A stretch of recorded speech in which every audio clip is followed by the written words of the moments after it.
Pirms esiet iegādājušies, lūdzam pārliecinieties, ka iValk kruķis ir jums piemērots pārvietošanās palīglīdzeklis. iValk ir piemērots vairumam pacientu, bet ne katram. Pārliecinieties, ka atbilstat iValk lietošanas prasībām. Prasības, kuras jāievēro, lai iValk lietošana būtu sekmīga. Problēma, kuras dēļ jums ir jāpārvietojas ar kruķiem, ir lokalizēta zem ceļa locītavas līmeņa. Jums nav sūdzību par nespēku un līdzsvaru traucējumiem. Pirms ievainojuma, traumas, operācijas jūs spējāt normāli staigāt.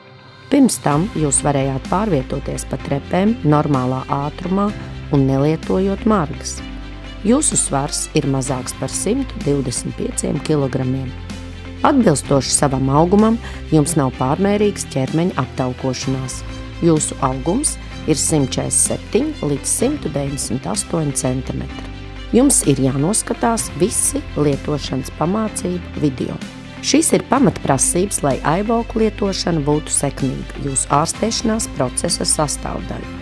Ja jums rodas citi jautājumi par iValk lietošanu, noteikti konsultējieties ar savu ārstējošo ārstu vai iValk izplatītāju SIA Medicom Latvija. Ņemiet vērā, ka katrs pacients iValk lietošanai adaptējas dažādi. Vienam tas var aizņemt dažas minūtes, bet citam vairākas stundas.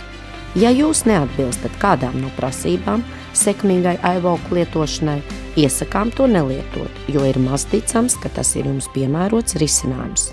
Ja jūs atbilstat visām lietošanas prasībām, esiet gatavs pilnībā funkcionālam atveseļošanās procesam, neizmantojot pārvietošanās palīglīdzekļus, kuriem nepieciešams roku atbalsts.